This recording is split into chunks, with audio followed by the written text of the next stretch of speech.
Assalamualaikum warahmatullahi wabarakatuh. Selamat pagi semuanya anak-anak. Gimana kabarnya hari ini? Semoga dalam keadaan sehat walafiat. Hari ini kita akan membahas tentang tema 1, subtema 2, pembelajaran ketiga. Nah, sebelum mulai pembelajaran, apakah kalian sudah mandi hari ini? Sudah? Apakah kalian sudah sarapan? Alhamdulillah sudah. Nah, sekarang duduk yang rapi, sediakan alat tulisnya, paketnya, dan buku catatannya. Sebelum kita mulai pembelajaran, yuk kita berdoa kepada Allah Subhanahu wa Ta'ala. Semoga pembelajaran kita di hari ini diberikan kemudahan dan kelancaran. Amin ya Rabbal Alamin. Berdoa dalam hati, mulai.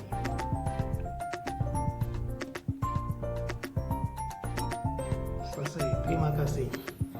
Anak-anak yang Bapak cinta dan Bapak banggakan, hari ini kita akan bahas tentang tema 1 ya, subtema 2 dan pembelajaran ketiga. Di pembelajaran ketiga itu ada sebuah gambar, yaitu tepuk tangan ya. Nah, halaman 68-nya sebuah gambar tepuk tangan. Nanti bagaimana cara geraknya nanti Bapak akan share kepada anak-anak ya. Nah, sekarang kita lanjut ke halaman berikutnya, halaman 70. Nah, di gerakan tari anak-anak, di gerakan tari ini terbagi menjadi dua macam ya. Ada gerakan tari yang bersifat lentur lembut ya. Ada gerakan tari yang bersifat dengan kekuatan atau power ya.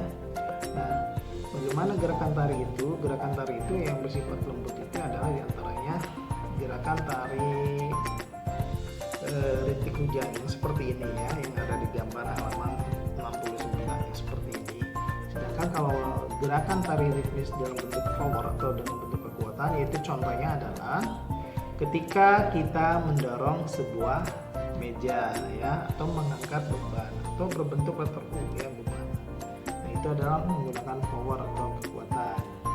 Nah, semua itu kita melakukan gerakan atau aktivitas tentu didukung oleh beberapa faktor makanan. Nah, coba lihat faktor makanan yang kita konsumsi dalam kehidupan sehari-hari, diantaranya lihat gambar saya halaman 70 dan keterangan halaman 71. Di situ ada ya, yaitu di halaman 71 ada keterangannya. Makanan pokok itu terdiri dari apa saja? Misalnya nasi, kentang, jagung, roti, ubi, dan sagu. Nah, mayoritas Indonesia itu kebetulan adalah mengkonsumsi nasi ya. Nah, konsumsi nasi. Nasi di sini diantaranya digemari oleh penduduk Indonesia karena negara kita itu mayoritas agraris, petani. Apakah selain nasi itu juga ada? Ada sayang. Apa itu? Yaitu jagung. Makanan pokoknya sehari-hari dia mengkonsumsinya bukan nasi tapi jagung. Itu terdapat di daerah Madura. Nah, berikutnya roti itu umum ya, ubi juga ada ya, biasanya ini suku Baduy ya. Lupa singkong ya, dia sehari-hari makannya singkong bukan nasi. Nah, sagu, kalau sagu di mana? Saudara kita ada nggak yang pakai sagu? Ada ternyata, di mana? Yaitu di daerah Irian Jaya ya, daerah Irian Jaya.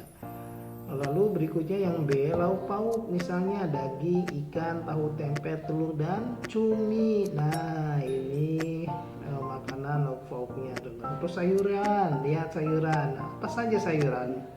Kangkung, bayam, wortel, dan buncis. Lalu buah-buahan juga, buah-buahan misalnya jeruk, apel, anggur, pisang, dan jambu.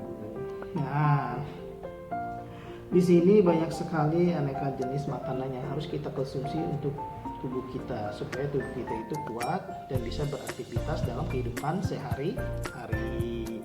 Nah, apa kalian sudah makan yang 4 sehat 5 sempurna? Apakah kalian di gambar ini ada yang suka makanannya atau yang tidak suka ya? Nah, kalau yang suka lakukan sebaik mungkin, yang tidak suka nah diganti dengan menu yang baik untuk kesehatan. Protein. Nah, protein itu misalnya apa saja yang termasuk protein sayang? Ya, protein termasuk protein itu misalnya apa saja? Siapa yang tahu? protein. Nah, protein itu dari mana? Protein itu berupa ikan, daging, susu ya. Protein itu terbagi menjadi dua, yaitu protein yang bersifat hewani dan protein yang bersifat nabati. Nah, protein yang bersifat hewani itu diantaranya adalah daging yang sebutkan barusan sama Bapak ya, ikan, telur, susu itu yang bersifat dari hewan. Sedangkan nabati itu yang bersifat dari tumbuhan ya, yang bersifat dari tumbuhan. Nah, dan tumbuhan itu apa saja? Ya tahu, tempe, dan berikutnya. Nah, dalam kehidupan ini tentunya itu berkat jasa para petani kita yang setiap hari mengelola hasil taninya, ternaknya untuk kebutuhan pokok kita. Kita selaku mengkonsumsi, kita harus mengucapkan terima kasih ya.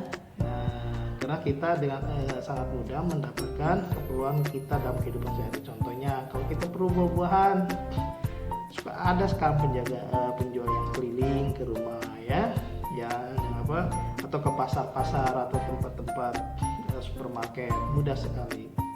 Nah, tahu tidak sayang, ternyata petani itu menghasilkan buah-buahnya ketika panen itu ribuan buah loh. Iya, ribuan buah. Nanti dia kebetulan Pak Enda kan dari Subang nih. Penghasil yang terkena itu kalau daerah Bapak itu mangga ya, Subang mangga. Mayoritas penduduknya yaitu mangga, padi juga ada ya. Nah, itu ketika hasil mangga itu ribuan buah yang dihasilkan. Nah, untuk menghasilkan ribuan buah, Bapak anak-anak bisa memberikan yang terbaik ya, bisa menghitung dalam bentuk ribuan. Nah, sebelum kita ke bentuk ribuan, di sini anak-anak jangan lupa halaman 72-nya tuh. Di sini ada sebuah gambar yang berkaitan tentang makanan yang kita konsumsi dalam kehidupan sehari-hari. Beri tanda checklist pada makanan yang sebaiknya dimakan setiap hari, dan beri tanda silang pada makanan yang sebaiknya dimakan sekali saja atau bahkan dihindari. Nah, di sini ada sebuah gambar contoh, ini gambarnya itu buah-buahan. Nah, lihat halaman 72 ya. Nah, buah-buahan di sini. Nah, baik tidak untuk tubuh kita, sehat tidak untuk tubuh kita. Kalau memang sehat, maka anak-anak beri tanda checklist ya. Kalau tidak sehat, maka beri tanda silang. Jangan lupa kasih alasannya kenapa gitu ya. Itu kerjakan anak 72 dan 73. Nah, berikutnya tentang hasil buah-buahan ya. Yang hasil buah-buahan kita sangat mudah sekali dapat buah-buahan. Nah, hasil petani itu ketika panen ribuan. Coba lihat 74 sayang. Bayangkan jika suatu perkebunan dapat menghasilkan 3.400 buah dalam satu kali panen. Berapa jumlah buah yang akan dihasilkan dalam 2 kali panen? Nah, tentunya sayang ini harus dihitungkan dengan baik-baik. Karena Bapak minta kalian itu ketika mengerjakan soalnya dalam bentuk penjumlahan ribuan itu bisa mengerjakannya seperti yang telah dicontohkan. Nah, bagaimana cara penyelesaian ini? Tentunya ini dengan cara sistem penjumlahan bersusun ya. Penting. Contoh di sini 3.400 ya. 3.400 ya. Berikutnya ditambah juga 3.400. Nah, caranya seperti ini sayang. Biar mudah dan biar bisa ketika mengerjakan soalnya, ya. Nah, di sini kelihatan nggak ya? Nah, ini sayang. Oke, ini kebalik ya kalau di kamera ya. Perhatikan sayang. Nah, ini adalah bentuk apa? Ini adalah bentuk satuan sayang. Jadi satuan dengan satuan harus lurus, ya. Ini bentuk apa? Ini bentuk puluhan, ini harus lurus. Kalau ini bentuk apa? Ini bentuk ratusan, ini bentuk ribuan. Caranya mudah sekali. Maka ketika mengerjakan jumlah atau penjumlahan di sini ke bawah, maka anak-anak yang harus dikerjakan yaitu adalah paling belakang ya. Di paling belakang ini ya. Jadi 0 ditambah 0 maka hasilnya 0. Lalu 0 ditambah 0 maka hasilnya 0 juga. 4 ditambah 4 maka hasilnya 8 ya. Lalu berikutnya jangan lupa kasih titik sebagai pembatas. 3 tambah 3 hasilnya 6. Berarti nilainya adalah 6.800. Ini sistem ini adalah sistem penjumlahan tidak menyimpan. Kalau sistem penjumlahan menyimpan nanti Pak Enda dipelajari pembelajaran berikutnya ya sayang ya. Kalau sistem menyimpan mudah juga sih caranya ya.